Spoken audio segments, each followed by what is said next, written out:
Well, one of the hardest parts of being the kind of YouTuber I am, whether you want to call me a skeptic or whatever, I don't fucking care.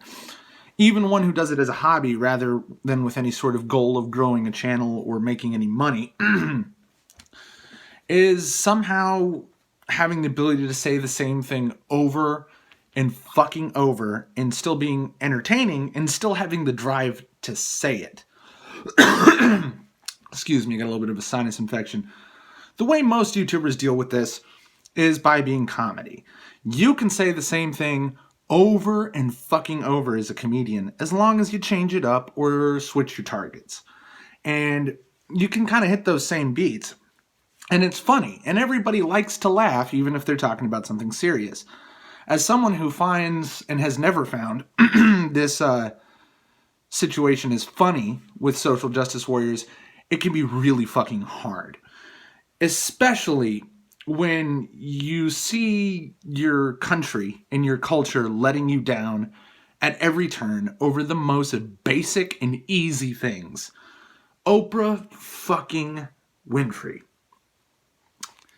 has very diligently and successfully cultivated an image as a good person who cares about being a good person and wants to spread love and, oh, life isn't it grand and shit, that people forgive her for every bad thing she's ever unleashed on us. And there's been a few. She's been a supporter of Scientologists, anti-vaxxers, quacks, and shills like Dr. Oz and Dr. Phil. She's even some of her, most, completely defendable things like her charity schools have had scandals with sex abusers in them. And then there's the fact that she was an extremely close friend of Harvey Weinstein, an actress. I forget if it was, you're going to have to forgive me because this is all alleged, and I may be forgetting the actress's name because a lot of the news is fucking wonky about this, but I believe there's an actress by the name of Rita Ora who basically accuses Oprah of pimping her out to Harvey Weinstein, who she is suing for raping her. Now, again, I'm sorry if I got the name of the actress wrong, but you all know who I'm talking about if you followed this issue with any regularity.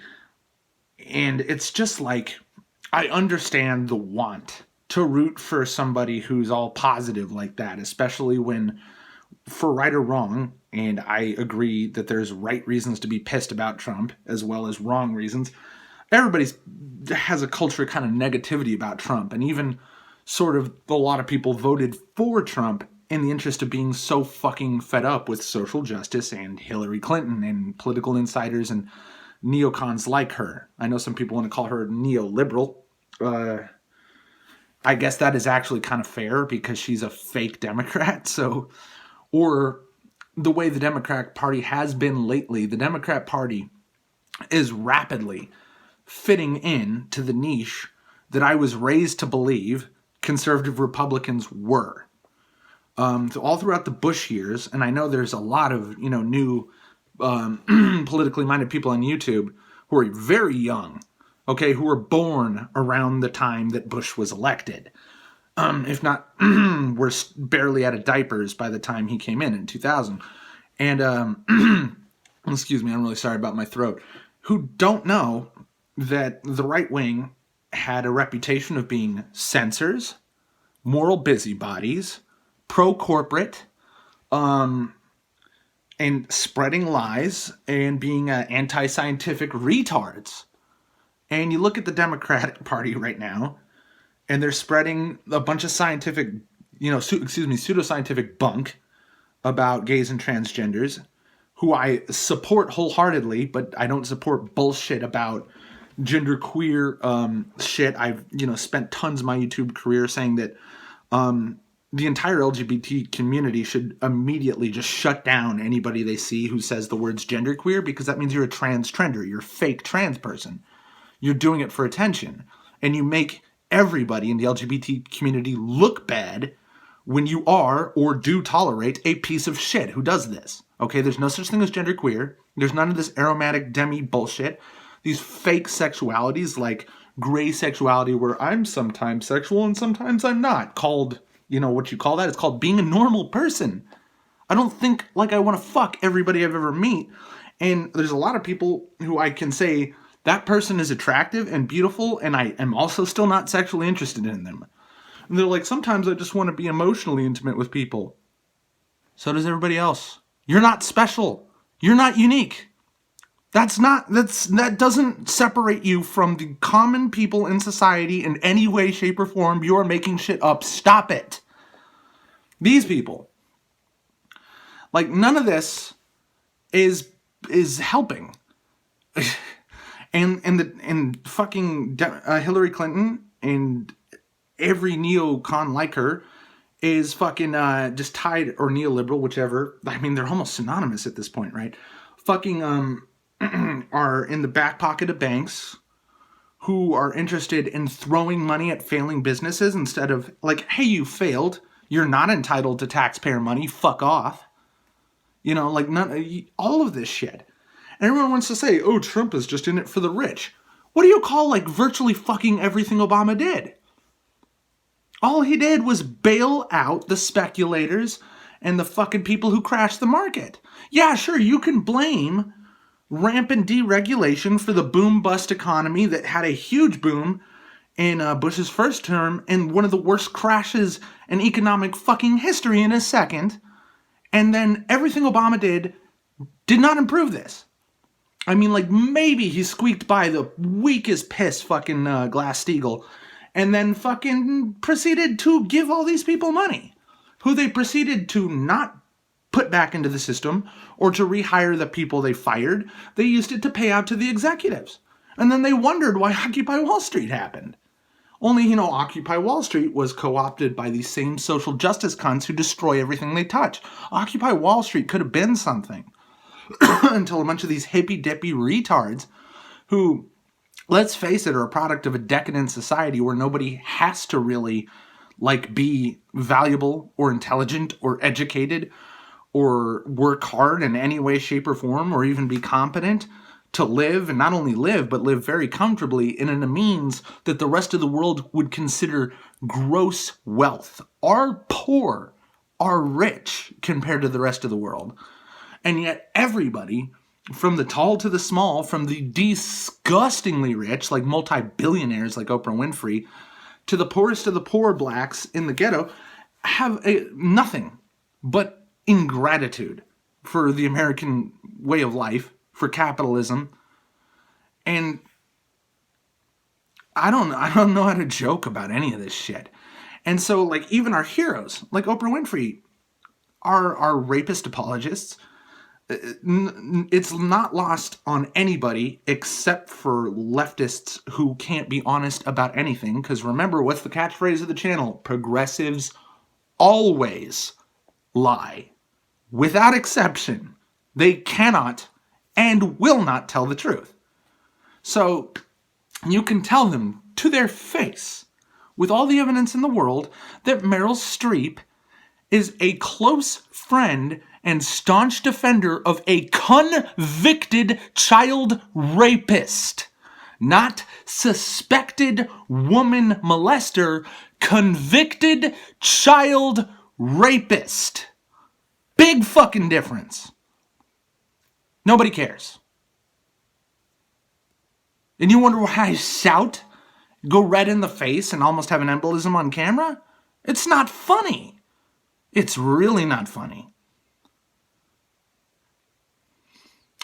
So I'm sorry if I ever bore you, or if I'm ever repetitious, because nobody ever told me not to. It's something I personally can't stand doing, being repetitious. And I don't like to pitch the same content, and I don't like to fucking just be obnoxious. Now, I know some of my subscribers hate when I do obscure film reviews or fuck around with video games here and there, and some of my subscribers would prefer I do more, and some of my subscribers like when I scream into the camera. Some of my subscribers can't stand it. I would love to please you all, and even though there's about 515 of you, that's fucking impossible already. And there's a lot of shit I've done wrong, okay? Like, prior to all the shit coming out about what Kraut&Tea is really made out of, I stood up for him on that Rage After Storm video that is hugely unpopular, and I stand by it. because of the context in which it was and what information was at the time. Now, Kraut&Tea can die in a fire because I'm a man of principle. Doxing, lying, stabbing your friends in the back, conspiratory, what's the word I'm looking for? Conspiring, excuse me, to slander, defame, and defraud people. Kraut&Tea is a monster of a level just about any SJW could be. Any SJW bring up. Okay, I disavow him. I fucking spit on him. He does not know the way. Okay, Kraut's dead. All right. Now, I know that there's other people that you would probably like me to disavow that I'm not going to. But Kraut's a piece of shit. Okay? So let's make no mistake about that. So ultimately, it sometimes doesn't make you very popular to refuse to be a team player and stick by your principles. And conversely, there's a lot of tribalistic faggots on multiple different sides of the anti-social justice crowd, because if you look at anti-social justice as a conglomerate, it includes the alt-right, religious conservatives, sort of new right libertarians. It includes liberals. It even includes some progressives, and which is baffling, but it does, because some of them are on the verge of waking up, to use a stupid phrase. And a lot of those people are going to disagree on a lot. And not refusing to pick a side amongst them, or being pissed when people want to drop the torch against social justice and start infighting, to not really be interested in that at all, can piss off a lot of people too. So it's like, you're damned if you're anti-tribal, and you're damned if you refuse to be tribal. It's a shitty time to do this kind of content in general. And it sucks to try to be hyped about it and to enjoy doing it, especially when I only do this for my own personal enjoyment, when it's fucking depressing. It's gay. And this would be the third time I've came out and basically had the theme of video being, I am depressed about the state of what I do in front of you, my audience, in the last 6 months, which is repetitious. Oh boy, I am just fucked every which way to Sunday. Isn't it hilarious? But, you know, more or less just a smorgasbord of crap update video, and the fact that, hey, everybody's a fucking liar. Isn't that fun? Remember, children, honesty is the best policy, and what's going to be engraved on my tombstone? When everything is information, lying is the ultimate evil. Stop fucking lying, whoever you are. All right? I may be wrong. I may fuck up. Okay? And I may fucking not be very fun to watch sometimes. I'm sorry, but I will never fucking lie to you about anything. You can count on that. And that's another thing that isn't always fucking good for you as a channel, because if you don't posture and make yourself out to be bigger than you are, well, then sometimes people will think you're a pussy or a cuck, or, you know, lack of ambition is bad for you on social media. However, I'm a man of principle, and I will not fucking lie to you. Even if you really want me to tell you something that you really want to hear, if it's not true, I'm not going to fucking tell you it. Ever. Thanks for watching.